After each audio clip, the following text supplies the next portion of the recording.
Ah, there it is. There it is. What's popping? Are we back? What's For real? popping? We're back. We're finally back. How long has it been? Like 8 years? Yeah, I think 4 weeks. Has it actually? At least 3, maybe 4. That's actually crazy. That's so long. Wait, for Yeah. real? Oh my! It's been a while. Yeah. I feel like I blink and like a week goes by though. I Dude. know. I don't know. It's like I was surprised. I forgot it was Monday. Like today, like this morning. I Dude. got up. Or like got on stream. I was doing my thing. I was like, holy shit. We you got see a that podcast. you see that one Discord Yeah. message and Yeah. we're all just like, oh, okay. That's literally how I know every week. Rizzo messages is like, I'm like, wow, it's Monday already? Yeah. I'm like, what? Doesn't make any sense. It's crazy. Yeah, it's been a while. We're on episode 10 of the Biz. Good to see you all. Sorry we've been gone. I haven't really been feeling too good, so we've kind of just postponed the shows. I'm still not really feeling that great, so this episode, Rizzo and Chad are going to kind of take over a little bit more. I'm going to be kind of just chilling, listening. I'll chime in, when I can. But, the boys got it covered. The boys are the GOATs. With Brotherhood Unites. We mounted each other the other day. It was nice. Whoa. All right. Yeah, I mean, you might need to give context. Yeah, for that no one. context. Let's leave it for the people. Leave it for the people to figure it out. This big swinging wieners all over each other. All right. Well, topic number 1. I'm sure Rizzo is very excited to talk about. He's been playing a ton of Rust lately. I'm sure many people have seen on Twitch as well. Rust has been growing a lot. And it's nice to see. I feel like I always kind of play the games that pop off when I'm not pro anymore or not playing anymore, so that's kind of unfortunate, but that's not the point. The point is Rust and Rocket League both popped off. It seems like me and Rizzo just pick the good sauce every time. And go ahead and go on to the topic, Rizzo. Give us your take on Rust. How is it learning Rust as a new player, playing on the OTV server, all that stuff? All right. Hey, let me dive deep right into this real quick. No, so I had experience in Rust basically from playing with you, and I basically just let you do everything or whoever we were with. I think you probably had the most hours, or James would just carry as well. So like I would play and I'd be like, oh, okay, like I understand this. But when I actually because I was in a team, but I was kind of still doing stuff by myself, I realized how much like I either didn't know or I just wasn't doing when we actually did play. Like I was absolutely useless for the squad when we were playing. Did Sizz just make you like do all the slave labor, like go collect resources, like just go chop trees? Rizzo, you chop trees. Was that your role? What is it? There's like the house something. But there's the housewife. I don't know. Yeah, something like that. House homie. No. I mean, usually they just call it the farmer. The farmer. Yeah, the farmer. But yeah, I mean that was like, yeah, when I played with Sizz, I was basically, or we would just go out with guns and then I would die. But that was my experience. But it was that compared to the OTV server, it was half RP, so like the southern side of the map was more roleplay, so it's like really don't kill people on site. And then there was launch site, which was like the main, everybody built around launch site, and like if you were in that area, it was like KOS. But a lot of people still didn't do it because they would just either one, they would feel bad, or they just know, it's not like super sweaty unless it was like there were certain people who were at war with each other and they were like, okay, if I see you, I'm killing you on site. So like people would run around like naked instead, or they just wouldn't wear anything and they would try to avoid the confrontation, so they wouldn't wear like guns on their back, and they would be good for the most part unless there was like a big fight going on. Then like everybody died. It didn't matter who you were. It was just instant. Everybody was getting shot. Yeah, I mean, when clans are getting raided and stuff, it's like just expected. People are gonna be fighting anyone. It's kind of funny because I like how both servers both died PvP wise around the same time. Like you weren't playing in the Rocket League server, but it was just really funny because it turned into pure chaos. Like there was no stopping it, and that also happened in the OTV server. Like they were just, the main complaint though, the difference I think is like the OTV server, everyone was streaming. The Rocket League server, everyone just kind of learning the game. Not many people were streaming. There was a couple people streaming, but the OTV server, I saw like the biggest issues were like the newer people that were coming to the server and trying to like just basically. I think like one of the main people, his name was like Suspect or something. He like joined the server late. And he was playing Rust normally, but the problem was like, the creators were playing for like 3 days in advance, prepping for a raid and stuff. And he just comes in last second and like half the raid gets ruined and stuff. So they were butthurt about that. Rocket League wise, the other people were butthurt because they got raided too early or they just got absolutely destroyed too fast. And it was just funny seeing both servers PvP wise go to absolute chaos at literally the same day. We both wiped on the same day. It was the 7th, I believe. Yeah, the 7th. And both servers just in 4 days completely turned to shit. It was so funny.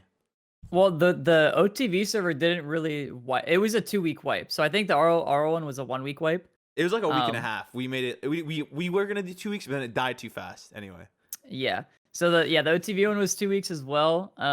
But it legit just died. And what people were doing is they were just like messaging in the Discord and be like, "Hey, we're gonna drive around and just mess around." Like, you're not supposed to do that, but obviously it was dead, so they're just like trying to get people into it again, just to join and like, you know, mess around in RP a little bit. But it was dead. The RP side of the server was really cool though. Like there was a bunch of stuff that I saw maybe through like Twitch clips, but I didn't get to experience it. There was this art museum, and there was like an 18+ section in the art museum, and it was hilarious. Like if you can find Twitch clips of it, there were a bunch of people who went to it. But anytime I was playing, those guys weren't online. So you never actually got to go in? No, I never got to go in. I only saw clips of it, and I know it was hilarious. The RP and the Rocket server was pretty cool, except, well, the thing is, in the Rust server, I think a lot of people kind of took it like more seriously. Like they watched videos on how to do electricity, and like everyone kind of learned different ways to RP, and like there were actual people from Rust who RP that were playing. In the Rocket League server, I think I was like the only one to actually do some like crazy stuff. Like I don't know if you saw the haunted house I made. But I didn't see that. I took heard about John. it, yeah, John actually streamed it and went through it. It took him an hour to beat it. And really, yeah, he died like 10 times on the way. But you know what's crazy is the ending is where everyone dies. John died every part before the ending, and when he finally got to the ending, he actually beat it on his first try, and he was the only person in the entire server to actually beat it on his first try. Really? Yeah, he was the only person. Every single other person died, and I was like mind blown. I didn't even do it on my first try. So it was like a death run type thing? It was a death run, yeah. It was basically a death run. I just went like really ham with electricity and stuff, and like I think I spent like 16 hours building it. And like the electricity in the back end, like I showed John and everything on the stream, and it was like ridiculous how much the server lags when you actually get near the building because of how much electricity is going on. Jeez. God. Yeah, it was. Well, I mean, pretty that's fun. all you've been doing is like grind and the Rust. I mean, you were doing that before these servers popped up. Yeah. But now that these servers started, man, you've been going ham. I love going it, to dude. bed at like 7 a.m. because you've been resting all night, dude. I love it, dude. It was just like role playing too. Like I'm just sitting there, like literally talking with like I had the ghost voice changer on, and I'm sitting there talking with it, acting like a ghost for like 10 hours, and I'm like, bro, what am I doing with my life? Building on it now is acting like a ghost. Yeah, it's so funny, man. Jeez. It was so funny. So what even happened? I know there's a ton of drama like with these Rust servers, and I saw like a bunch of the big streamers in the OTV server more so. I don't think the Rocket League one had like nearly as much drama. I know there's like a little It had bit. a lot of drama, honestly. Did it really? Yeah. Oh my! Oh, mainly drama. between the Jeez. EU. Okay, I'll give a quick rundown and then you can go on to the OTV drama. Mm-hmm. Basically, there was EU and NA Rust players. Okay, both of which don't really know how to play, except for the EU players kind of have played more. All the EU players kind of were experienced. So like a couple of the NA groups brought in like some Rust tryhard friends to help carry them. And then that group raided the EU people, and they got wiped in like 7 minutes. Their whole base was gone, and they were like complaining, saying like they had more people and stuff like this, you know. And eventually it was like EU versus NA hating each other, and it came to the point where like everyone just started offline raiding each other and like hating each other, and people were talking shit in chat and in Discord, saying like people were talking shit about people's Rocket League careers, saying like they were getting deep. They were talking about people they lost to, and like how you're not gonna go anywhere, how you're gonna stay irrelevant. It was so fucking fun. I loved it. Of course you did. EU versus NA rivalry was just endless. It was fantastic. But anyway, that kind of summarizes the Rust thing, or Rocket League Rust. It was just mainly EU versus NA hating each other, and then OTE was different. It was like streamers. Yeah, So like, oh, you go. well, so what was the drama? You probably could explain this a little more, Dylan, because I know you've been playing the OTV server. I saw a bunch of like bigger streamers, like mainly on Twitter, just posting like super weird, like complaining tweets that kind of just seemed like they were like being babies because they were worse at the game than somebody else. I don't really understand it. I'll be honest. I think it was mainly because so there were two servers. There was a pure RP server, and then there was a more PvP focused server. But the idea was that it's still RP, but you know, you just keep in mind other content creators are trying to make their own content. Like, don't sacrifice other content creators' content for the sake of your own was like the main thing. And I think the problem with that is because it's such a like a black and white rule, or it's not a black and white rule. So it's hard for people to gauge in certain situations, like what you're doing might be wrong. And something has to like happen to initiate something. So what a few people did, like I said, is some teams were like kill on site with each other. Or like I think it was like XQC versus Myth. Like They XQC hated had a each team other, and yeah. Myth had a team. Yeah, in the server. And so they would just kill each other nonstop. But like if I was running by, and this didn't happen to me, but I'm sure other people, for sure, people were killed on site. So they would be running by the base and they would think, oh, it's one of them. So they'd shoot them and be like, oh, why'd you shoot me? And stuff like that. So stuff like that would happen constantly. And then also with other people, like it was a PvP server, but again, you're not supposed to just kill people on site. So there was this specific one with Trainwrecks and Sir Winter. Yeah. Okay, wait, where- really quick. If people haven't seen that clip, you really should watch it because Trainwreck ranting about it was probably one of the funniest clips I've seen. I was dying, dude. It was pretty funny. But the problem is a lot of the people, all of the content creators were really new to Rust, like under 100 hours. Like me, I hopped into that server with like 30 hours in Rust. Like that's it. And by the end of it, I had like 80. So Sir Winter and like some of these other like quote unquote pro Rust players have like 5 to 10K hours. And so when you see one of those players like sitting in a bush or something, and then he ends up killing somebody like that, just like you know, cold blood or whatever. He just kills him and then takes his loot. It's like, well, you're really good at the game. And Train has like 50 hours, and so like, it's kind of this weird thing where like, you know, it's I like got bullied. Yeah, but at the same time, it's like, why are you hiding in a bush? And it's like, you're not supposed to do that. And it's like I said, the like, rules are not black and white, Like you're so not it's supposed not like to do that, but unless they like quite literally, because I mean, look at any other video game that has had like an RP server. There's always like pages of rules you have to like read and remember and like abide by while you're playing, and otherwise like admins will come through and like fuck your shit up. Yep. But I mean, like, man, that just sounds like they're being a little bit like Okay. kind of A little bit more context though. It was at Trainwreck's house, so he was basically door camping Trainwreck's. Okay. It was like 10 feet away from his base, and he was like in a bush waiting for him. So that is scummy. It's like it would be different maybe if it was like, if it was like some like in the random part, and he like heard him running up and he wanted to fight. That's a different situation. But like door camping a new player in a bush outside of his base when he's trying to learn the game, that's just like scummy. Especially when Sir Winter has like 1.2 mil subs on YouTube. He plays the game like 10,000 hours. Like he knows the game. Yeah, that's definitely a little shady. That was people's like main complaint, is that like a lot of these Rust pros, they have so many hours, and like there are people like Blueprint. And he was both those guys are really good at being, Adrian like, fair. more so went to the RP server though. But really? Blueprint, Adrian was like on and off, back and forth, but he was mainly RPing in both servers. Yeah. But like Blueprint was PvPing, but he was doing it in a way that like he was only like PvPing at like launch site, from what I know, from what I could tell at least. He was PvPing at like launch site, which was like 100% KOS. Like you could tell if you just ran over there, it's just shots nonstop. Yeah. And then he was basically like trying to just mentor XQC in a way of like, okay, now we need to get this because to move to the next step, like from the very beginning of like Rust, where you start, it's like, this is what we need to do, and then we're gonna build here or whatever. We're gonna get these cards and go to oil rig and stuff like that. And he was like basically backseating him for progression, right? To like just lead him, and then he was PvPing with them, of course, like they were going on raids and stuff. So like that was the difference in that. So like that one was like fine, and then there was more drama with his name was like Blood Dragon or something, and people memed on him because he played like 4x3 res, so he played like stretched res.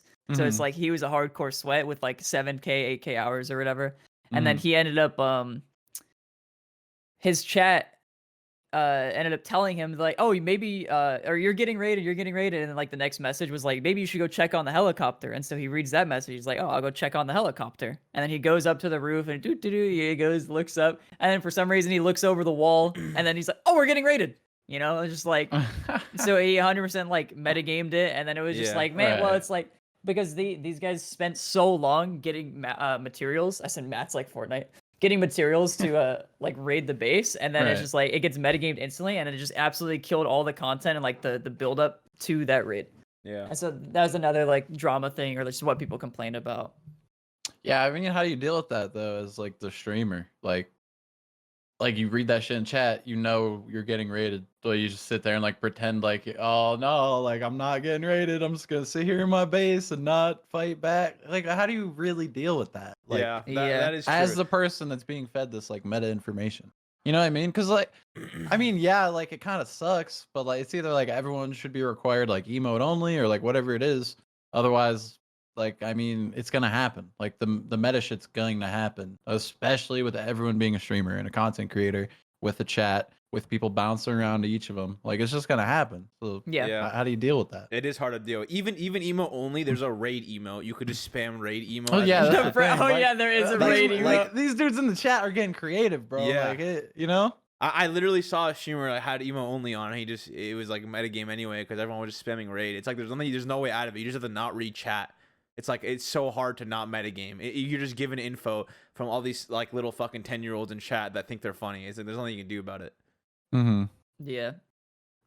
With that though, is like with the metagaming and oh, I actually completely forgot where I was going with that. Not gonna lie. Something about dealing with metagaming or like using information or like ignoring information, maybe like trying to play it off.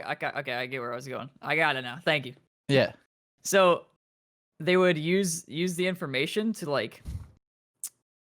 Okay, so everybody wanted a raid to happen because it was like this big war between Myth and XQC, and they wanted the raid. Like the viewers wanted it, the creators wanted it, but using the info from the chat, like stopping it, that was what was just like, oh man, because now everybody, if they felt like they wasted their time, because this was like 3 days building up anticipation to like this finally happening, like everybody grinding and like the all the PvP that they did, the shit talk, everything. And then so it's like one metagame from one guy, and then actually acting on it was just like such like a buzzkill, because like in Myth was getting like 20k, 30k viewers at the time. X was getting like 120k. Yeah. It's like all these people too were like waiting on this build up, and then it was just so unfortunate that that's how it ended up happening. And then like nothing happened on the server basically after that. And like eventually people got like offline rated, where it was like you had to have half your team on, but then there was a team that with like 2 of 6 people on, and they were like, oh, we thought like half your team was on, so it was like an offline raid technically. And it was just like weird. Like it was all the rules that were a little weird, but then also yeah, it's like it's weird when it's all a judgment call for like 150, 200 people, you know what I mean? Yeah. It's just not gonna work a lot of times. So Yeah, it that's needs to why be I like think concrete rules in place. Otherwise, Yeah. everyone's gonna like interpret the guidelines differently, and it's just gonna be a bunch of people arguing and drama. Drama exactly, Central. and that's what happens. That's what Twitch lives for, baby. The drama. Yeah. I mean, and so dude, the RP server looked really cool because it was RP there. was a I don't think there was blast. any drama, but Dude, I I- mean that winter guy like door camp and train wrecks is definitely like that's kind of toxic, dude. That's Yeah. like not super cool of him to do, but also like you said, this man's got over like 10,000 hours, bro. Maybe he's just trying to provide the authentic Rust experience because That's what he said. I'm That's sure literally what he said. he's been door camped millions of Yup, times, bro. yup. And guess what? It happens and you get fucked. Yeah. Like you pick yourself back up and start over, baby. It's Rust. Yeah, Yeah, but that's what a bunch of that's people the said, complaint too. though. People were saying is like if you want a door cam, just go to a real Rust server. That's what people were saying. exactly. And That they was were like, that was always the counter argument is to that is like just go to a real Rust server. Because Yeah. what this server's like the safe space for Safe, yeah, exactly. everyone. It's a Kind of, little yeah. safe to haven get for everyone. along and have Yeah. a good time. Yeah, I feel it. yeah, they would say go to a real Rust server, and then people would be like, well, this isn't a normal Rust server or something like that. Yeah. Yeah. The RP was really fun though. even in the Rocket League server, I was like PvPing for like the first 2 days, and then what happened with me? Okay, so what happened with our server is I didn't attend to the base. I like left it for Garrett and like Reddles and Phil and them and Avery. Like they're all new players, so they were all kind of just using the base I made for them. And like I was just RPing. I left, and then they didn't know about like decay. So they didn't refill the tool cupboard with stone. So the Yeah. there was enough sheet metal to last for like 3 days, but the top decayed, and they didn't close doors because it's like they're not expecting to go offline rated. So this was a big drama central point because they were all really mad. And what happened was they left the doors open and another team flew in on a heli or something and just took all the loot from inside the base because the doors were open. And so that was like basically an offline raid. And they were complaining, and I was like, I don't know what to do. I was like having to like deal with both groups because like they were pissed, but the other group wouldn't give them their loot back. Avery and them were asking like, could we just have the loot back because the doors were open? They wouldn't give it to them back. So instead, the whole entirety of like 5 groups teamed up and raided that group that stole from Avery and them. Literally 20 plus people offline raided them. I swear every person that wanted a piece of that person's base just went and raided them because they hated that group. It was honestly so funny to see that many people conjoin together for such hatred toward one EU group. Oh, that's hilarious, dude. Yeah, it was funny. It was funny. As the admin, isn't that your like role to stop? Well, that? yeah, it was my rule to stop it, but I'm like, you know what? I'm done with the server. I've been Like RPing. I was like, you know what's funny is they didn't know how to fly, so I came in and I flew the scrap heli for them to land them to do the raid. Sizz is like, man, that was my base too, motherfucker. This is the worst admin ever. Oh hell yeah! It's like, okay, but listen, at this point the server was like dead, so it was like fuck it, you know. It was like it was like, you know what? I'll let it happen. Go out with Server's a gonna wipe bang. anyway. I was like, yeah, fuck it, dude. Just go get your revenge. 20 plus. It was like Turbo and like Kate and like 20 different people that don't even know how to play the game. Just all shot rockets at this person's base because they don't want them on the server. It was funny, man. It was so funny. I mean, that probably helped like bring unity amongst like the entire server pretty much. It did. Like, everyone became friends. There was some drama, but now everyone's just like real cool with each other. They all just went for one base together. Yeah, everyone became friends after that. It was really funny, and it was just that group that was pissed. They left the server, and that's it. It was the end of the day. But now they're back on the server. We just wiped today, actually, so everyone's playing again now. Nice.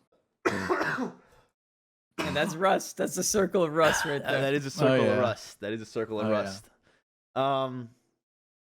Yeah, that's kind of all of it. The only other thing I have written here is like the drops of how crazy it's been growing. And like I don't know if you saw, but Soda's drops got removed because he just said he didn't want to play the game anymore. So they added it like publicly to anyone that just watches Rust streams now. So you can get Soda's drops if you guys were looking for those. I did it's get not like individual to him anymore. Yeah, it's not. They changed it to Nebula instead of Soda. Wow. Yeah, Interesting. they changed the name, but I mean, Soda asked for it though, so. And then like Yeah, he for said it he to be wasn't. removed. He said he Yeah. wasn't like really like he likes Rust and it's cool and everything, but it's just not like his thing Yeah. to stream, and he hasn't been streaming it. So like people can't get the drops if he's not streaming it. You know what I mean? Because Yeah. they're exclusive to his channel. So then they just added it to every channel. You could get that same drop that they renamed on whatever channel. Gotcha. yeah, summarize. It's still like his skin, like it still has like his face or logo or whatever. I think they removed it and just kept the Did colors. they just change it completely? It's the same thing, but they kept the colors. They just removed the logo, I think. Oh, okay. Yeah, the XQC AK was sick. I was happy I got that. And then I don't think I got the Shroud or the Ludwig stuff, but I mean I got the AK, which is cool. Anyway, but yeah, Rust drops. I just want to say that they're probably a reason the game has been growing so much. I actually played like a real wipe after the RL Rust server died. I played for like 4 days. I just did like my solo wipe that I usually just do randomly.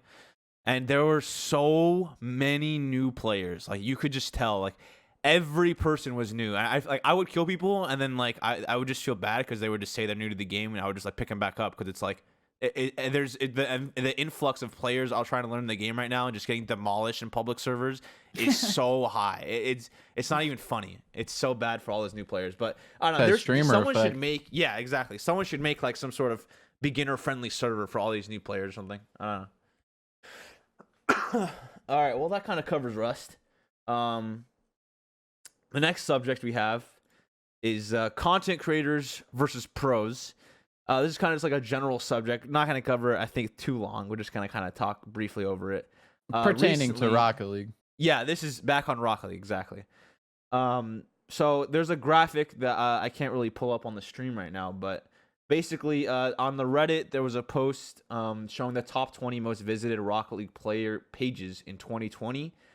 And this kind of shows the impact of content creators a lot, because it's like just looking at this list, you have Rizzo. I mean, Rizzo's a pro. Never mind. Rizzo's a pro, so that still makes sense. Lethamir, Jazer, and just me. Is that it? I thought that was Crow. Oh, Crow just retired, so that's different. Khaled doesn't even play in NA or anything. Doesn't even have a region technically, like official region, and he's still number 15. And Khaled's literally name has been put out like solely by Johnny Boy. It feels like. But yeah, so like I'm on the list too somehow. This is the top 20. Did you say that right? Yeah, Did top 20. Yeah. So Flakes is on there too. Just want to point that out. Oh, is Flakes not playing anymore? Is he still not on the team? I'm not sure.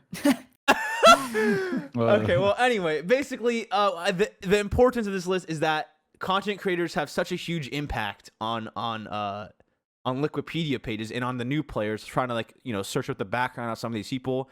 Obviously Lethamir, me, Crow, Khaled, Flakes, we all have backgrounds in pro play, and people see our YouTubes, they just look us up, and like it's funny because on this list, Sypical isn't even on this list. And in my opinion, Sypical is probably top 3 in North America. And that's like mind-boggling to me that a player of that caliber isn't even visited on the top 20 most pages, and somehow I am. So I don't know. It just kind of shows how Rocket League content creation has grown so much. Even Musty, like I feel like Musty probably would be on this list if he had a Liquipedia page. Oh, 100%. Yeah, like I feel like Musty, I feel like legit people. Okay, like this is no discredit to Musty. Musty's a great player, but I'm saying like people literally would think Musty could like beat pros. Like that's like the mindset of some of the like the YouTube fan base is like they see a creator and they automatically put them on par with a pro, even though it's such a big difference. Like there's the caliber of play between high serious pressure threes, max pace intensity with game 5 or anything, whatever's on the line, versus just like going into ranked and like freestyling is completely different. Like you could show off mechanics as much as you want, it doesn't even matter. Like that's why Rizzo, you're like a perfect example I always give people of like consistency in RLCS. You don't have like crazy mechanics or anything, but you're probably one of the most consistent people when it comes to rotations. You're smart at the game, and you just know how to play no matter what the meta is changing toward. Like you adapt to demos. You didn't used to demo as much before. Now you're probably one of the most demoers in North America. You adapted. No way you could say that with SSG around. Don't you dare disrespect No. me like I that. will say SSG does it more than you, but I will say you probably are like the level of Arsenal with how much you demo. When you play SSG, it's legit a 2v2 because one person is getting chased the entire game.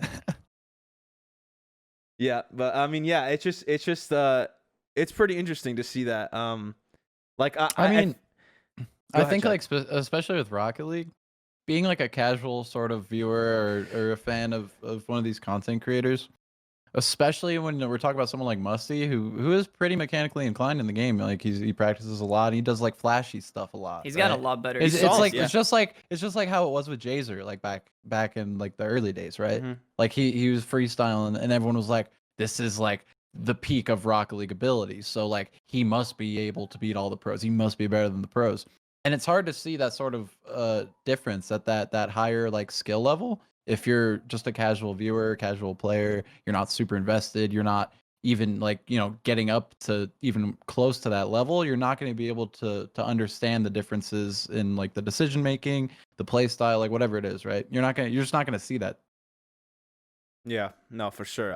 It's like I don't know. I still like Musty's a good example of someone that I feel like Musty actually could probably like potentially go pro if he seriously wanted to. I think he himself knows it's stupid to try to because it's like just a waste of time with how much he's been growing. Yeah.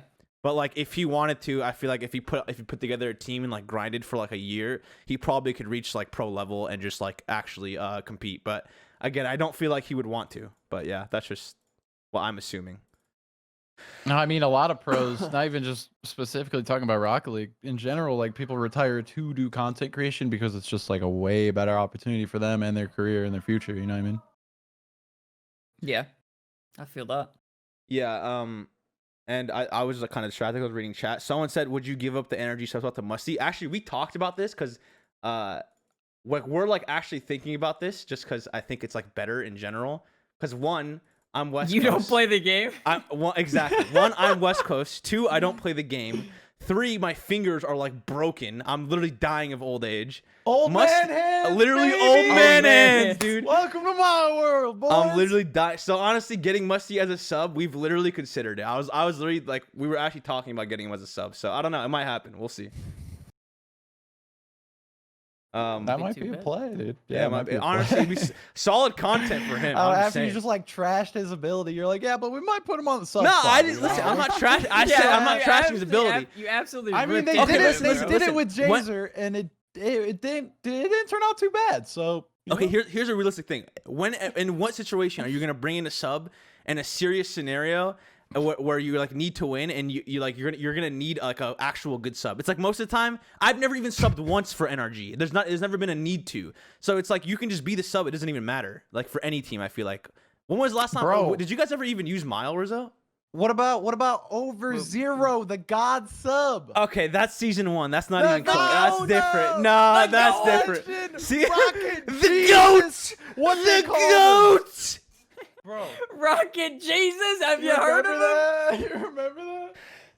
Yeah, I mean subs. Like, when was the last time someone has actually used a sub in Rocket League? I really don't remember. Was it like I feel like it was Fireburner like against Sonics like 2 years ago on like when he was on C9.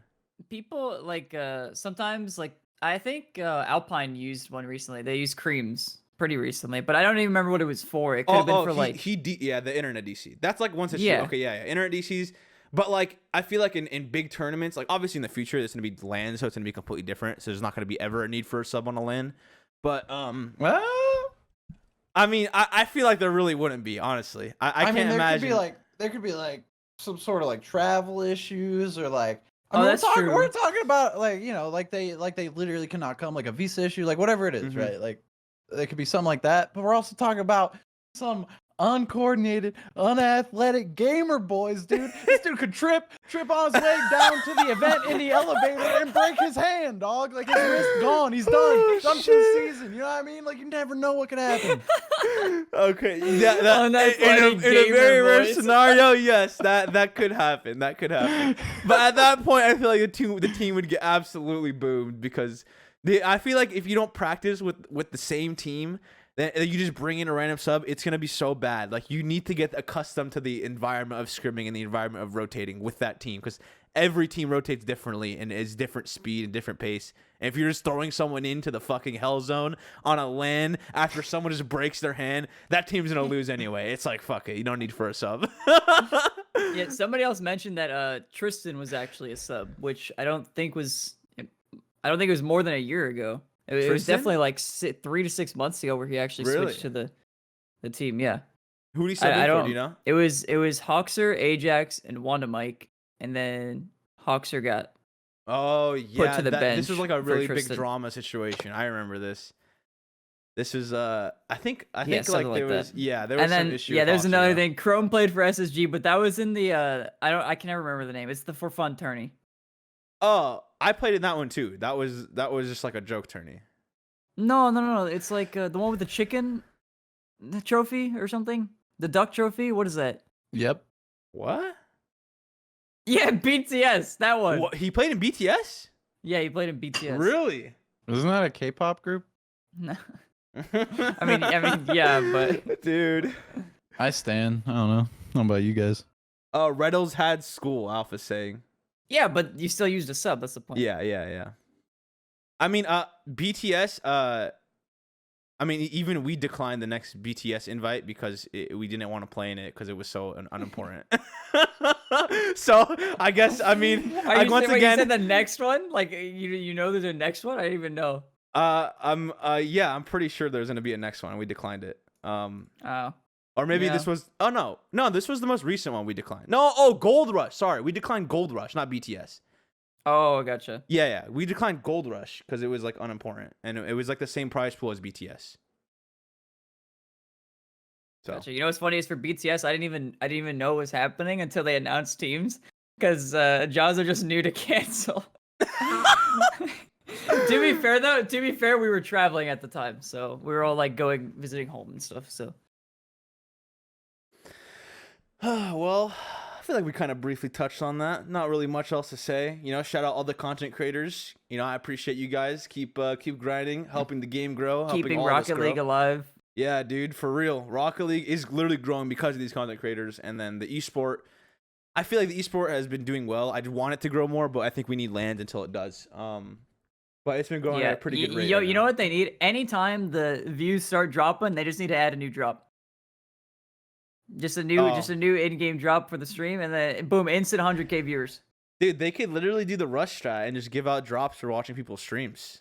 Oh my god, that's you a imagine crazy that? that's a crazy Whoa. idea that I've never mentioned to them. That's Whoa, weird. could you imagine giving streamers the ability to stream with drops that relates to their branding because they play your game 7,000 fucking hours a day? That's weird that That's you mentioned crazy. that. That is PUBG, really weird. That's PUBG, you guys crazy. listening? PUBG, hello. Yo, PUBG? PUBG? PUBG, Anybody? Yo, PUBG Shroud is not the only streamer. PUBG? please. Shroud is not the only streamer. Yeah, I gotta Please say, help. I think this is the first time we've seen this with drops though. With Rust, is the amount of hours you have to watch. It was always random in every Yeah. other Yeah. like instance of drops, right, on a channel. Mhm. So that's pretty interesting too, because it's like they're just forcing that retention now. It's you know what I mean? nice. Like you gotta sit in there. You have to 2 sit there for hours. No, but not 2 only to that 4 too. hours. You have to Like, claim it, like- otherwise you won't get the next drop. So you have to claim it, and then you have to. Oh, yeah, dude, they're That way you really, can't like- AFK. They should have makes done that you- for the makes you stay Rocket League active. flags. The flags they give to creators. They should be like, Oh, if you want people to get it, you have to yeah. stream our game. Yeah. Could To you be fair, that would imagine that would suck. That would suck for some people, but for people who like Athena and Musty who already stream, it's like fine. But some of us would be like, I have to stream. Yeah, some of us would probably hate it. It just depends on the person. But I mean, But some of us they do, would like, they YouTube would get videos. so much viewership because of that. Oh yeah, Rocket League Twitch would blow up so much off of drops. We would like ascend into the top, like the first row category on Twitch, easily. Yeah, yeah, so quickly too. Mm-hmm. I don't know. I really want them to just give drops to creators or players or something. They should like dedicate something. They do it for grid, so that's cool. I'm glad they did that. I think, right? I'm pretty sure they still give Yeah, drops yeah. for grid. Drops are for grid. I don't know if it's only playoffs, but I know drops are for grid. Drops are such like a it's such a It's so dumb smart, thing on though. how much that boosts viewership. It is so dumb how much that helps, but it seems Dude, like so people easy. love free shit, dog. Yeah. People stand in line for some free shit all day, baby, all day. That's crazy because I've gone to IHOP before on International Pancake Day. Yes, you did. Multiple years. Yes, Multiple you years. did. Or Oh. 7-Eleven, 7-Eleven on 7-Eleven. Free Bro, Slurpee Day. Free Is Slurpee, that what- baby. You cannot beat free stuff, dude. You Free can't. stuff is just the best, man. can't. Free stuff stays undefeated. And it's, you know what's Undefeated. crazy is like I think literally on 7-Eleven it's like proven like 7-Eleven makes more money because people they come in to buy it, so they come in to get a free Slurpee, but they always leave with something else, like whether it's candy, like cigarettes, beer, whatever it is that anyone's coming in for. They always will leave with something else other than because they're not going to go And to a free 7-Eleven for a Slurpee on Slurpee. top. Yeah, it's Mhm. it's big brain, actually big brain. It's like similar to like the Popeyes like bring this in for like a week and remove it for like strat because like whenever you bring something for a limited time the hype builds like and that's literally how they built the hype for the Popeyes chicken sandwich Yeah. and then now it's like a permanent item. Oh man.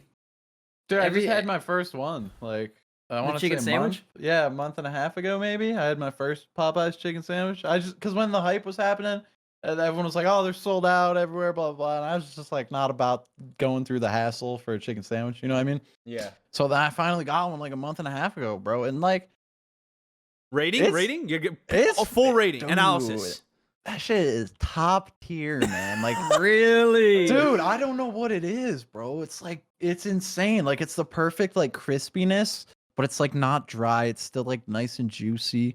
And you got your little pickles. I'm a big pickle guy. I am on my- too. my I love I me some love good me Some some dude, the pickles. pickles slap, and the Yup. sauce like it's not too much, it's not too little. Like it just tastes just right, man. I don't know what it is, but like as far as fast food chicken sandwiches, I feel like that is my favorite. You rate it over I was Chick-fil-A? about to ask You- you. wait, I was you about to rate it ask over compare it Chick-fil-A? to Chick-fil-A. Yeah. Chick-fil-A's garbage, bro. Get out of here. Damn. Straight Whoa, trash. whoa, whoa. I won't be hearing Garbage? any of that, Whoa, dude. strong words. Garbaggio, Oh Garbaggio. shit. That's crazy. Okay. Wow. Okay, to me, I will agree 100%. The crispiness cannot be beaten at Popeyes. It can't be beaten. I've had multiple chicken sandwiches like KFC, Chick-fil-A, even Cane's. Popeyes chicken way more crispy. I will say though, the spice from Chick-fil-A, I do appreciate way more. Like it is not as crispy, but the flavor from Chick-fil-A takes it for me. Okay, it takes it for me. Also, Popeye sauce. I just kind of don't even put the sauce. I feel like it doesn't even need sauce. I'm not really a fan of either sauces. Like Chick-fil-A sauce kind of gets overwhelming. I'll eat it with fries, but like I don't really want to drench my sandwich in it and stuff. But yeah. Popeyes has this blackened ranch sauce. It's really good. It's probably not good in a chicken sandwich, but like. No, I heard it is, dude. Yeah, Someone was telling me I never tried it. I haven't tried that. Everyone's always like, you gotta get the blackened ranch. You gotta. Blackened ranch is so good. Yeah, I gotta try it. I guess I haven't done it yet, but I gotta try that too. But I've never had the blackened ranch. I'm gonna make the leap. Somehow we started talking about chicken sandwiches. I don't know either. But speaking of chicken sandwiches, Rizzo, did you come? I don't know if I took Chad there, but do either of you guys remember a place called Crack Shack? Crack Shack. You remember that place? I didn't have it. Dude, so that place. Yeah, remember I got like eggs or tater tot or what else? I got like a bunch of stuff, bro. We got tried everything. like everything. We got everything. And then that Sean place takes the P cake. just like slurped it all up when I was done eating. Sean got he got Mexican poutine, which if anyone from Cali, if you guys have our carne asada fries, it's similar to that but with chicken. He got Mexican poutine and he got a sandwich and he got like a biscuits appetizer. He literally devoured all of it, obliterated it. No, like Sean P master feast. You can't beat the man when it comes to feasting. But man, Crack Shack takes the cake for best chicken sandwich of all time. Like not even a question. Oh yeah, they have that like apple butter or what is that? That like butter. No, that maple. it was maple honey butter. Apple bottom jeans. Boots with the fur, right? With the fur. Everybody looking at her. Okay. All right. Oh, we're getting a little too crazy here, bro. You know what I'm talking about? That was like apple butter or something. It was. I think it was called maple honey butter. Or maple honey butter. Yeah, that sounds right. Yeah. Man. Crack Shack, baby. Crack Shack goes crazy, I guess. I gotta Yeah, try look it. it It goes crazy. Look it up. See if you guys have one near you. I think it's a Cali thing only. So, shout out everyone else on the Probably East is. Coast. Get absolutely destroyed, kids. Oh, I'm dying. Okay, You good? I'm okay. Next topic. He's good. Where were we? LANs? Is the next topic? Oh, we had Yeah, this. that's Should we where even we- cover this? Oh no, Uh, he didn't. do we Is that a want skip? to though? We can skip it. It's not even a big of a I deal. mean, like, let's. It doesn't even need more hey, attention. it really doesn't. It really doesn't. But yeah, I don't know. Basically, Let's talk about the LANs. I'm dying. Yeah, let's talk about the LANs. Fuck it. I'm dying. Okay, so LAN leak, Pog. Not really. So we're kind of just gonna just discuss generalized LANs.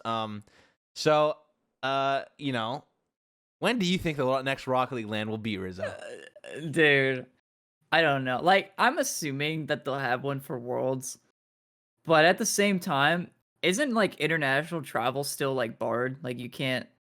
Yep. Like, how are they gonna do it? Like, they Yep. can't. That is what is I think for sure is the biggest issue they have, because like imagine trying to get a bunch of minors plus 18 plus year olds together in one area without putting any of them plus their families at risk of COVID. It's just too hard. So I feel like honestly we're not gonna see a LAN this year, in my opinion. I really don't think we will. If things get better towards the end, I don't see it happening in the summer. Like, when is the season supposed to end? Like May or June? I don't see it happening that quick. I don't think there will be one. Maybe fourth quarter of this year, but like before then, there's just no shot. way. Not until like vaccines are widely available to everybody and like everything's died down a bit. It's just not gonna happen that soon, right? Like we might see some restrictions lifting, like come, I don't know, April, maybe June, July-ish. Like probably like June, July. We'll probably it all see some depends on the restrictions vaccine, right? lifting and things happen. But like, just there's no way they're gonna have some big ass international event like. We'd be lucky if we see something like that by the end of the year. Yeah. Like, I hope we're wrong. I just want to too, put that out there. Yeah, I miss LANs. It's fun at LANs, always with the boys. But The yeah, whole I squad. think it all kind of just depends on if somehow like you get official doctoral proof that you've gotten a vaccine, something like that. But Well, you get a little proof of vaccination thing. yeah, so I think every right? player Yeah, they usually give you some sort of like doctor's receipt, like note thing that kind of shows you have it, like for your employer if you need to show them or anything. But yeah, I think unless they like have proof of every single player that would get invited to the LAN actually having the vaccine, I don't think we would see a LAN. And that would be I feel like that'd be way too hard to finish within just half a year. So I'd feel at least right what Chad said, like the fourth quarter. Yeah. And then the other thing I wanted to discuss is, do you think that they're going to, if they get the vaccines on every players, right? Do you think they're going to do like a bubble type LAN where there's no 100%. audience at all? Really? For sure? Yeah, 100%. Because have you seen the NFL at all or no? Okay, but the NFL's a different breed, bro. Okay, but the NFL's adult. But Yeah. isn't it? But it's less of an audience though for Rocket League, which is like crazy because NFL is tens of thousands of people already in stands, and they're just standing there with masks around. Right. I But would I think- imagine it wouldn't even be like a vaccine thing. It would probably be more of like they have like a ballroom space or like an office space that they rented out with like all the land set up, right? And then Mhm. like minimal production, like they're not having like a big arena or stage or anything because it's gonna be only players. Mhm. So they bring everyone in to like wherever they're gonna have it. Everyone quarantines for 2 weeks and just scrims, I guess. Like I'm sure you can kill time because I think they're doing something like that for PUBG right now in Korea. They're having an event, and every team that flew in is quarantining for like 2 weeks in their hotel, and then they're doing like the event or whatever. But Yeah. it's not. I don't think there's spectators. It's not like the whole normal thing. It'll be just like Wow, just that's playing on crazy. LAN against each other to still have it like keep things moving. You know what I mean? So they're quarantining 2 weeks in advance for it. Yeah, I For think they're like they got there, and I think they have to quarantine for 2 weeks before, and so Wow. they get there 2 weeks before the like event or whatever, right? That's crazy. See, that's actually another crazy. thing that would be even harder is if they're getting these. A lot of Rocket League players are still in school. Yeah. So I know that even if they are Yeah. doing online school, it's still going to be hard to get them over there. Do a 2 week like you have to have them for like 3 weeks. Yeah. If that's the case. Oh yeah, no And for sure. then- It'd be like a pretty long process. Yeah. I And then also, Chicago- if you're saying, you go. I was just looking at Chicago's comment. He said the problem is the NFL is an open stadium, not an arena. That's true. But if you watch like yesterday's Buccaneers game and stuff, and even the Chiefs game, there's literally people like crowds of like literally 100 next to each other. None of them are wearing masks. It's like it's not regulated really, and they're like allowed into the arena. And some arenas are closed. Obviously, it's a lot bigger area, so it's not going to be spreading as much. It's like it's not going to just bounce off everywhere. It doesn't spread through air. It's all what's the term, like droplets. Yeah, droplets. That's how it spreads. So it's not going to spread through the air. But it's just that the issue I'm mainly saying is like sometimes it's not regulated mask wise in the NFL. But yeah, anyway, keep going, Rizzo. What were you gonna say? Honestly, I think I forgot. So Thought it spread through 5G towers, dude. I read something on Facebook. I don't know. Never mind. Yeah, no, I mean, I kind of just get all this info from my cousin who's a doctor. I just like talk to him and he just like tells me. Usually he goes in one ear out the other, but sometimes I listen. sometimes I listen. Yeah. I remember what I was gonna say. Something along the lines of like if you're trying to get like you were mentioning how like getting all these players vaccines and stuff, and we are talking about having spectators to this thing. Like, how are you gonna regulate if a spectator has a vaccine and stuff like that? Like if you're saying, oh, all the players have to have a vaccine to send them out and stuff like that, you're gonna get I don't even know, like 40 players or something like that. And then like the staff of like, and then NGE if the production the company's staff. still doing it, and Sonics, like if they go, there's gonna be so many people that need this vaccine, and then you're just gonna like throw in a bunch of people who just like spectators. It's like, what was the point of even giving the players Yeah. like the vaccine? I mean, obviously you keep like them a bit safer, right? Yeah. But You're still it's kinda- you're like still why kinda why throw spreading them it, in with yeah. the rest of them at that Well, point? yeah, Why that's even what have I'm the saying. spectators? There's not going to be spectators. If there is, I don't there think could there still is be a either. LAN without spectators. Yeah. Because Yeah, of I course. think someone mentioned in the chat that's like exactly how League did their worlds. They like brought everyone into the same spot, had them all in like a bubble quarantine for a couple weeks, and then did the event. Yeah. That's So, I probably mean, the only Yeah, way I can like no imagine. spectators, no, none of that. Yeah, I mean, I would hope with no spectators as well. But I don't know. End of the year, maybe things will change. I doubt it, but yeah. I just kind of hope for a LAN. But yeah, anyway. Next topic. Pros and cons of orgs. Okay. This kind of covers like a lot. The main reason I kind of wanted to discuss is I saw like NIP buying Endpoint, or a rumor of it, from Shift. And I know NIP's been trying to get into this scene for a long time, and I actually think NIP's a pretty good org. You know, communication wise, I think I talked to them one time back when I was on Rogue, and they were actually pretty nice. But the main thing I brought this whole subject up was because there has been a lot of past bad communication between orgs, and I don't think I should say the org names directly, right, Rizzo? Probably not. Maybe the Drag ones, them. maybe the ones that don't exist anymore, right? Are those fine? Not the third, not the third one. You talking denial? That one's Hey, fine. bro, You can talk about No, denial. no, I'm talking. Well, I'll just say because Orbit and Market don't exist anymore, but those are both orgs. But I'm not gonna say this next org that I'm gonna discuss really quick. But there was an org that I talked to back when I was. He's gonna slip. He's gonna slip. I'm not gonna slip. There was an org that I talked to back when I was on Rogue. Or no, I was a Tellier, and I was deciding between joining, or me, Matt, and Turtle were deciding between joining Rogue or this team. And this team was basically just having a huge ego, like mainly the owner, and you know, he was basically saying that you guys should join us because we're a tier 1 org. Joining any other org is just irrelevant and pointless. So you should take this pay cut in order to join an org that is better quality and has better recognition. That was literally their whole argument. No exaggeration. That was their whole argument. Bro, And just say their names. Just I'm not drag saying their them, name. Please. No, just I'm not drag saying their them. name. I'm not saying their Orgs name. are shady. They need to be dragged. Okay, I mean, I'm listen. Chat can decipher the name. I'm not saying it. Basically, this org was so 100% certain they were a tier 1 org, and in my mind, I know the tier 1 orgs because I've watched a lot of League of Legends. I've watched a lot of CS:GO, and I'm like, you are not a fucking tier 1 org, okay?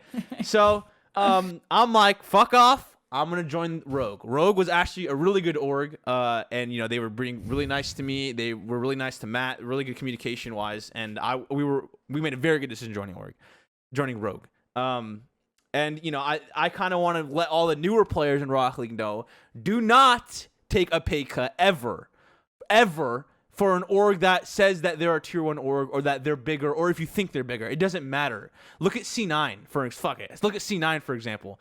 C9 left the scene completely the moment Squishy left their team because they lost their content creator. They had no commitment at all to Gimmick and Torment, and Fire for that matter.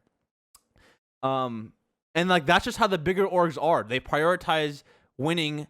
And if you have a bad season, that they're gonna drop you. Like that's how the big orgs usually are, unless you have like an actual decent org. You know, like I feel like G2 is a good example of a good org. NRG, obviously, I'm clearly some bias in that, but you know, I like both those orgs. I think both orgs are awesome. Even Ocelot, I think, is a fantastic owner. I just from seeing his tweets, you could just tell he's an awesome owner. But yeah, for all the new players, anyone that's signing with a new org, because there's a lot of new players coming to Rocket League, do not ever fucking sign unless you have a lawyer, 1, to help you read through everything. 2, do not take a pay cut. If you can get more money, get paid. Get fucking paid. Get that bread, Get that bread. And do not give them any percentage of your Twitch revenue ever. Okay? Ever. Your Twitch revenue is yours and no one else's. Same with your YouTube revenue. It's different when it comes to like MCNs and stuff because you get ads, better ads, but do not give anyone, any org, any percent of your money. Dude, if an org tries to take any of your money, like an org should be paying you. In what world would you ever sign something where they're now entitled to like your brand or your income from things unrelated to fucking anything they do? Like what? It's so stupid. It's so stupid. Even skins. Like I remember. I mean, Rogue eventually fixed it in our next contract, but there was like an issue where Rogue got 100% of the revenue for decals. And we just thought that was unfair because it's like we literally got you guys into the game. You know, your org is in the game because of us being in the team, being in RLCS. So, but they eventually fixed it. They're like, yeah, you're right. That's fair. Rogue switched it. So that's another thing. Decals. Don't let an org take 100% of the revenue for decals as well. See, that's that one's kind of weird for me, at least in my head, right? Because look at it like Counter-Strike, how they do stickers with player signatures, right? And so then like players can earn money because they have like their actual item. Whereas like the Rocket League items, it's just organization, like branding. It's not, you know, you're paid by the organization to represent them. but like that's not your brand. Like you don't own the org. You're not necessarily entitled to that. While I do see how like you help it grow in that community because you're representing the organization and you're playing in the tournaments and doing really well and succeeding or whatever, right? I don't know if you should necessarily be entitled to like a percentage of that, considering it's not your brand per se. But then if they were to do player specific things, then I think that would be kind of cool and something, obviously that you should be getting a percentage of. But That's fair, yeah. I could definitely I could see an org being cool with like giving you a cut because you are, you're helping grow in this region, in this game, whatever it is. But I don't think you're necessarily owed it. You know what I mean? Yeah, no, I agree. It's not like 100% that you need it, but like I feel like a little bit because of like you being into RLCS, you qualified, and then this org picks you up. Maybe they for sure I would say deserve the majority for sure. I would say you deserve maybe like at least 20 or less percent. Yeah, and I mean that's something the org can like be proactive on too, right? If they're like getting paid and like they're making a lot of sales through this game, they can be like, all right, boys, like you guys are doing fucking really well for us. Here's a bonus, you know what I mean? And cut you a little check, slap it on top of the salary or whatever, you know what I mean? I was just gonna say, I think Psyonix does a really good job with this, and I don't know if any other games or esports do this, but Psyonix takes a piece of that item revenue and they give it to players specifically. Psyonix will pay players, and then if orgs have that in their contract, the org will pay the player too. So I'll just say I get paid from G2 and I get paid from Psyonix. So it's like Psyonix will give me item money, and then G2 gives me item money as well. Yeah, that's actually a really good way to do it. That way it guarantees players like security. Yeah. And Psyonix has always been always about players, and that they is always true. want players to hold like the rights and the roster spots, and they want them to get money and they want them to get paid. So it's really cool from them. So as much as I rip on Psyonix, or at least, maybe Sizz rips on Psyonix a little bit. Whoa, hello? Well, you can't just say I rip on them as if you don't. Yo, what the fuck? Listen, just because I do it on stream and you don't doesn't mean that I'm the only one that gets thrown under the bus. I mean, I rip on Psyonix too. Of course I do. But I just know you rip on Psyonix. Listen, Psyonix I rip on the servers. Like I rip good, on the so. servers mainly. Okay, That's that is true, my true. priority. Servers, I will permanently, for the rest of my existence, rip on Psyonix for servers. That's fair, I think. That's fair.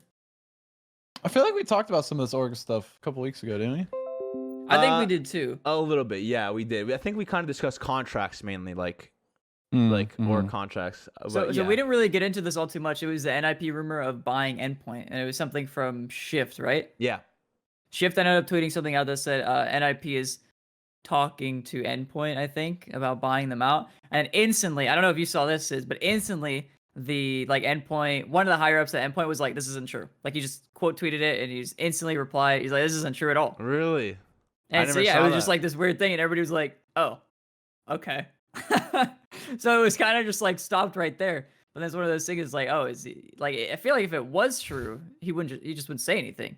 It could also be one of those really bad situations where it's like maybe NIP went to the players first, which would be really bad. But I doubt NIP's that dumb. That's true. Yeah, I doubt NIP's that dumb because that would literally just be poaching. So Try to poach him. yeah.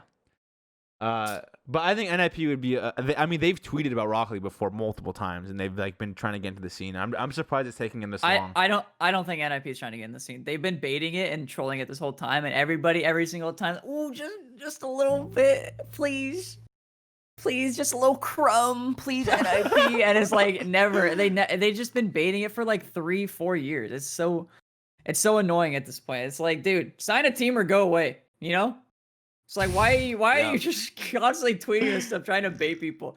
Get off our game. They literally want impressions, bro. They just want the impressions from the Rocket League. God, people. dude, everyone That's just wants Twitter impression. That's all girls want.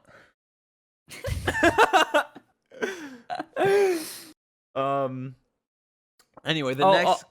Wait, I want to say this you real go, quick. you go. So Yeah, you were talking about like you had a problem with a rogue your item thing in the rogue contract or whatever. I think that's a really good sign of a good org is and it's obviously something you can't tell right off the bat, like as you're signing this contract. If you have a problem with your contract and it's like, kind of a minuscule thing or like something like that, most of the times a really good org will be like, okay, well, let's fix it. Whereas like somebody who might not be as great of an org will just be like, well, you signed it. Sucks Yep. for you. It's like, Yep. oh well, And I've had this situation with G2 as well, where like if I have a problem at the contract, I'm like, oh well, this kind of sucks, and then they're like, okay, well, let's fix it.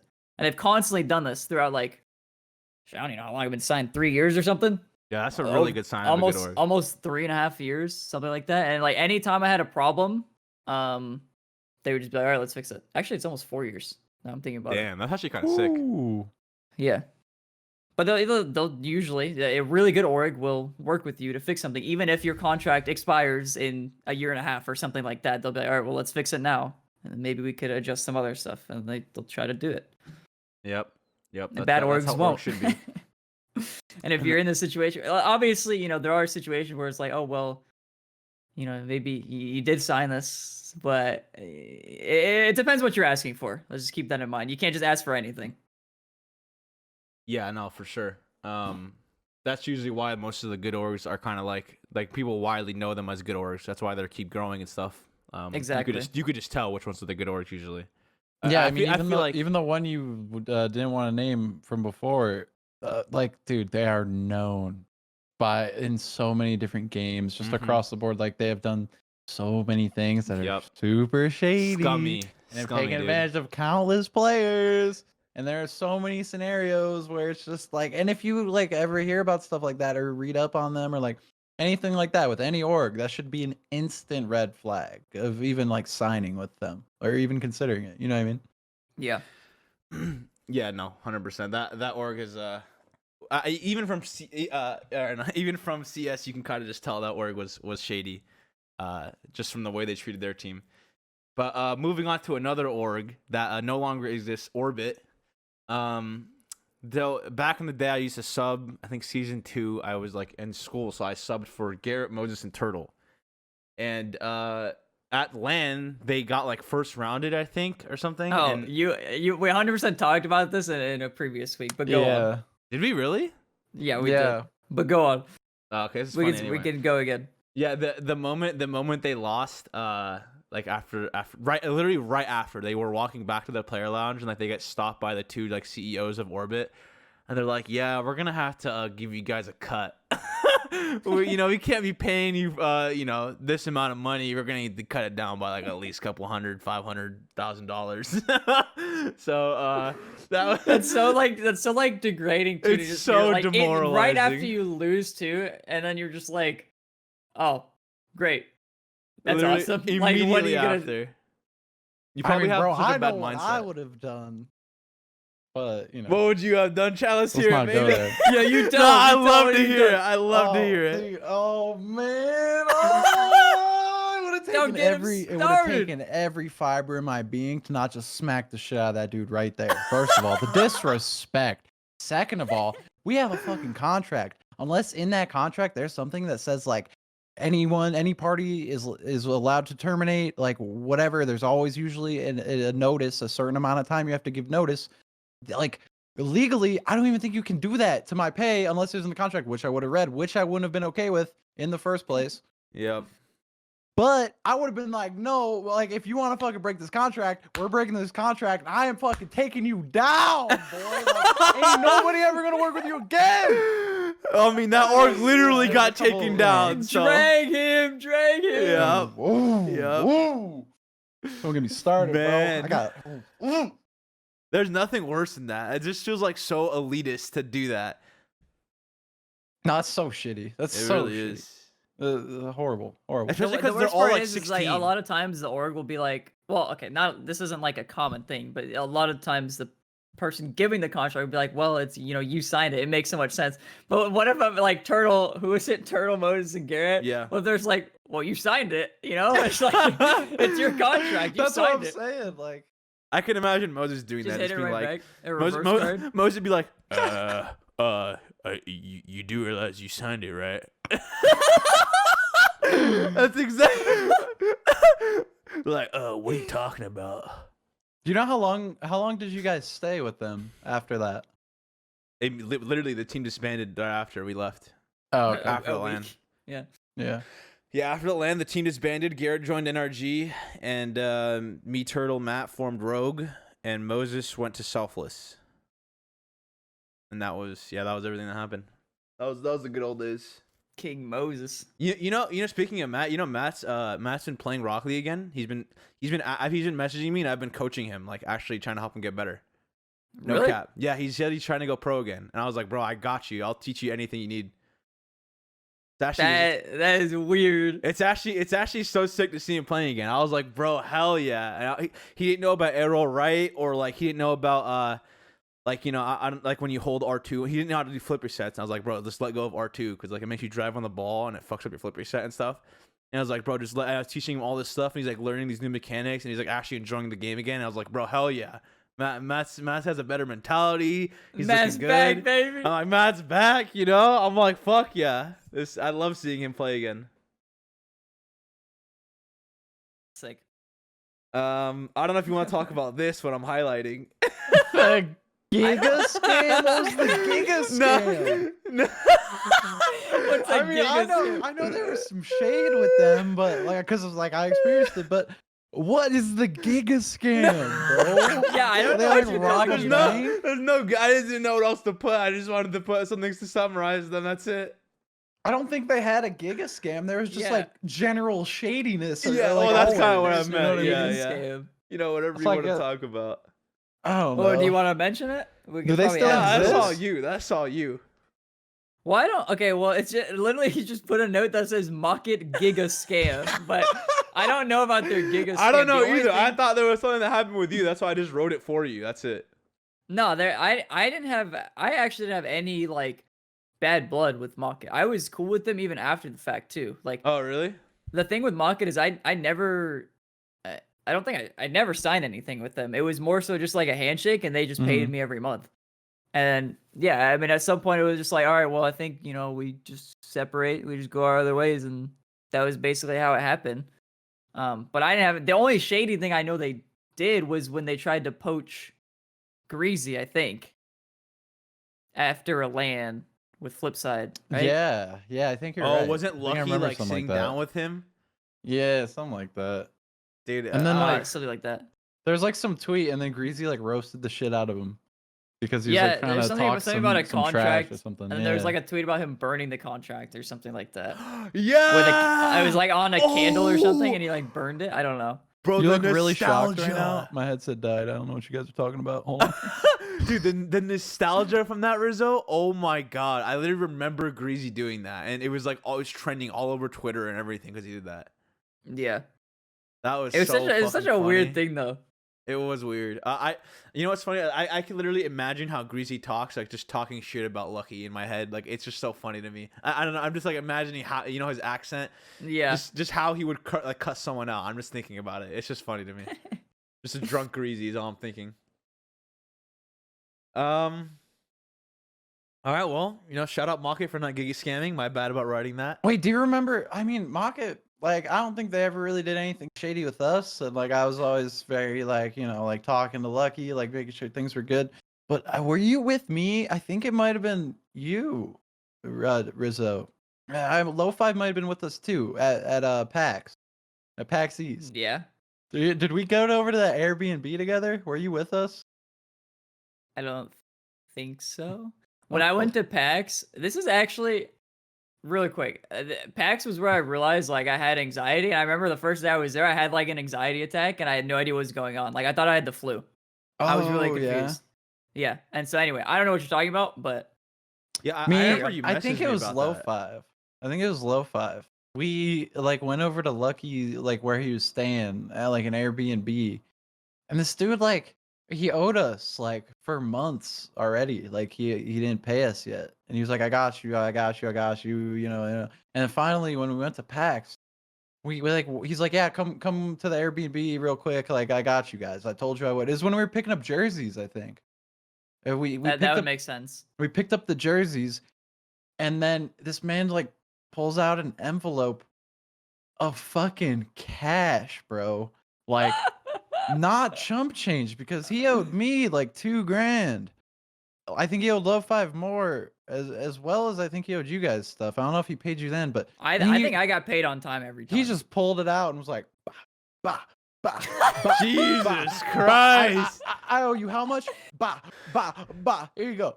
It was like, I mean, like, it was kind of weird, but I was down. You know what I mean? Didn't that man hit Yeah, like you got massive on paid. Bitcoin? Okay, he yeah, did. that's like the other shady giga. I feel like if there's any giga scam, it involves like this. Like, apparently, Lucky was associated with some sort of like Chinese Bitcoining operation. I remember there was a link that got passed around the Rocket League scene. I think I like, saw that too. way but back I don't that know. was like articles about him, like all this stuff. Apparently, he was involved in some like some giga scam, like Bitcoin operation in China or something, dude. Like, there was like, dude, yeah, I don't know, bro. Talk about a giga scam, though. No wonder, like, how do you think he was bankrolling this org, dog? That's what I'm saying. Is like, dude, I think this man had to have been farming Bitcoin and like he was just in it since the beginning, and this man just hit millions off that, and then he moved to China. That's what he had told me. He was saying like that's why my name's Lucky because I got lucky with Bitcoin or something like that. I don't know. I just assumed he bought it when it was very, very cheap because at the time we were talking to him, like around that time, Bitcoin was probably like $1,000, $2,000. Yeah. And yeah, it was probably less, honestly, like less than 1,000 to be honest. Yeah, I think it was at that like, time. Yeah, I don't know. I don't remember exactly. But no, like he was like involved heavily in like some Chinese Bitcoin thing. Like he was over there like doing stuff. I don't know, man. I don't really have all the information, but dude, we gotta get Naveed on this podcast to have discuss cryptocurrency for everyone and inform everyone. He just we get goes Naveed into and detail James. about 'em all. Yeah, we get Naveed and James bot, and there's just a political crypto argument for an hour. That's easy content. Easy content. Oh man, that'd be a good idea. Definitely. All right, well, I think that's the biz. That's all we got. That's the biz. That's what we got. I think that's the biz. Who does burp, bro? That's disgusting. You know? Whoa. Even Fickle said Lucky was indeed invested in Chinese blockchain. Did I ever tell you guys one time I ended up in a pet house with Deadmau5 and Lucky? What?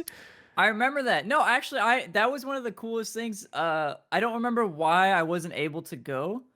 But I was invited to Deadmau5's house with Lo5, and Lo5 went there, and he did a stream from Deadmau5's house. Yeah, I don't remember why I didn't go, but there was oh my something god, there. that's right. The Mocket crew went over there.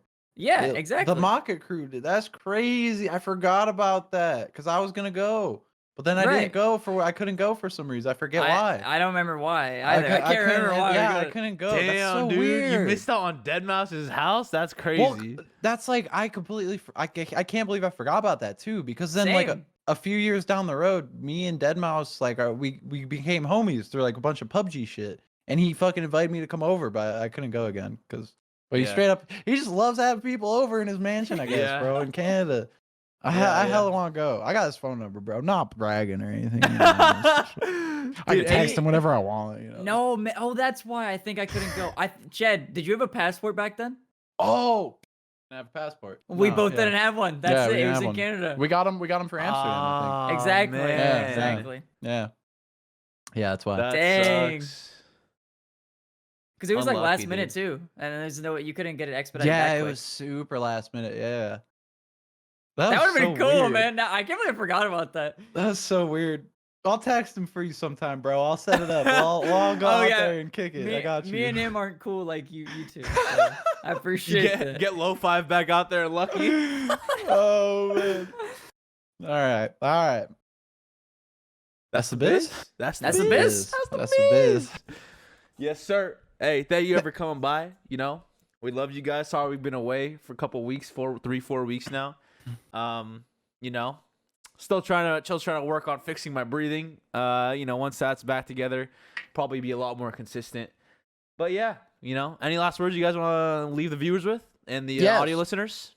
If you are listening on Spotify or Apple Podcasts, where the biz is available, be sure to check it out live on twitch.tv/Sizz, S-I-Z-Z. We do it every Monday. Well, most Mondays. We took some days off, some weeks off. We typically do it on Monday at 6:30 PST is when we do it. If you want to watch it live, see our my beautiful face and these guys. Check it out live, twitch.tv/Sizz. And if you're listening on one of the podcast apps, we appreciate you guys. Be sure to leave a good review or a bad one if you didn't like it. You know, just be honest. You know, help us out. Yeah. Let us know what we could do better. That's good. You know? All right. Rizzo, anything you want to say? And that's the biz. That's the biz. Yes, sir. All right, boys. Good night, dudes. See you guys next time, chat. Peace.